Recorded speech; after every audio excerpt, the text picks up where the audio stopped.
Ang Puerto Galera sa hilagang bahagi ng Mindoro ay isa sa pinakapopular na bakasyunan dito sa Pilipinas.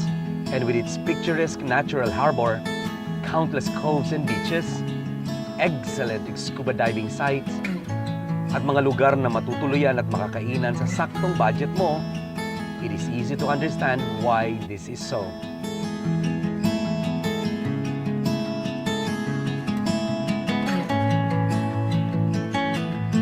But while attracting visitors may be easy for Puerto Galera, its biggest challenge is, of course, sustainability. Dito na pumapasok ang papel ng lokal na pamahalaan.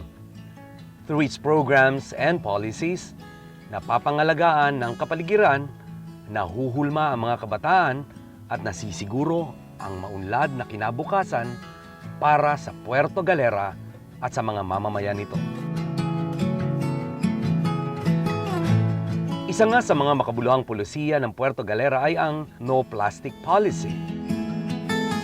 Mayor, paano po inaalagaan ng Puerto Galera ang kalikasan?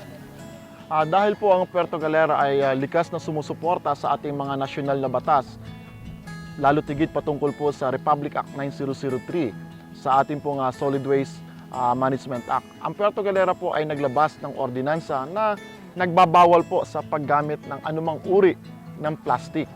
At kalinsabay nito ang pagbabawal din namin ng mga paninigarilyo sa pampublikong lugar. At yun po ay bilang pagtugon dun sa pangangailangan na i-preserve talaga yung kalikasan.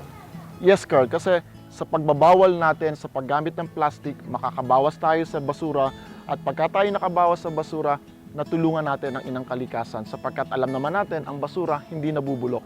Napakahirap nito na makita mo nagkalat sa ating lansangan, nagkalat kung saan-saan, kung kaya nga mahigpit natin itong ipinagbabawal dito. Naniniwala rin ang lokal na pamahalaan na ang kabataan ang pag-asa ng kanilang bayan. Kaya naman mayroon din silang programang nagbibigay kasanayan sa mga tao nito at maaaring i-avail ang kanilang Municipal Development Technical Training Center.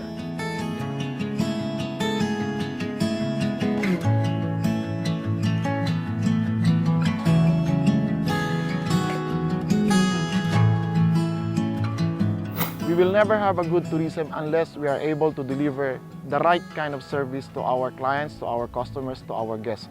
Kung kaya nga po, ang una ko nga inayos para po mapaunlad ang turismo ay ang serbisyo ng ating mga frontliners. At sa pamamagitan niyan, na-establish po natin yung ating pong tinatawag na Municipal Development Technical and Training Center na ngayon ay isa ng institusyon na nagbibigay ng mga kurso sa ating mga tao patungkol lahat sa turismo.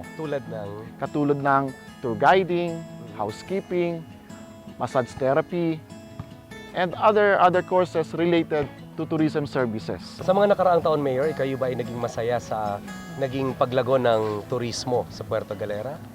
Oo naman, sapagkat alam mo, nung ako'y naupong mayor, kami ay third-class municipality.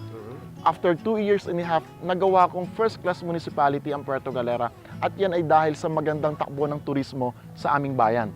Sapagkat isa sa criteria bilang pagkilala o pagpili ng klasifikasyon ng isang bayan ay dahil sa income ng isang bayan o ng isang munisipyo. At dahil nga hindi lamang sa kasalukuyan nakatuon ang lokal na pamahalaan, marami ring mga plano at programa para sa kinabukasan.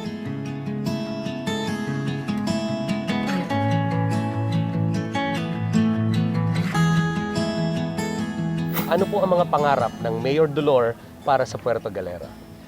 Simple lang po ang ating pangarap para sa bayan ng Puerto Galera. Kung kaya nga po noong December 7, 2011, inilaunching po natin yung PG 2020, The Heart of Asia. Ibig sabihin po na pagdating po ng taong 2020, ang Puerto Galera po ay kikilalanin bilang The Heart of Asia. The Heart of Asia. Medyo mayabang na pangarap yun. Ano po ang ibig sabihin ng Heart of Asia? Carl, simple lang. Alam naman natin na ang Pilipinas ay parte sa Coral Triangle. Indonesia, Malaysia, and the Philippines. At sa Pilipinas, ang Puerto Galera ang siyang nasa sentro. We are seated on the center of the marine biodiversity. Alright. Kaya nga po, Miss Ina and Carl, ang Puerto Galera ay amin ngayong ipakikilala sa buong mundo bilang kami ang puso ng Asia.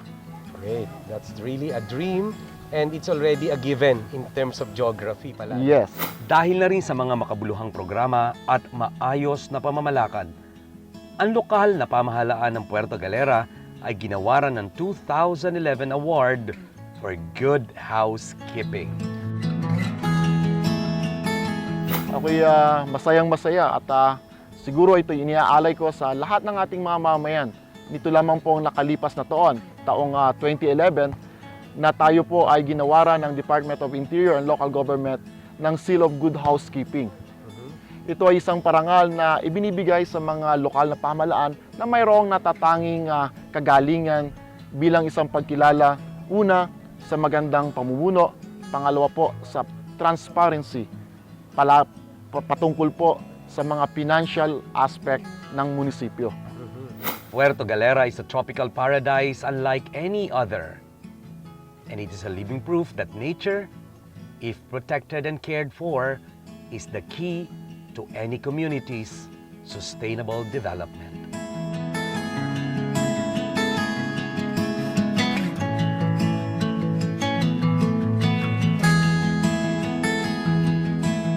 Abutin ang pangarap. Sulong bagong Puerto Galera. The heart of Asia. For Puerto Galera, we give thumbs up.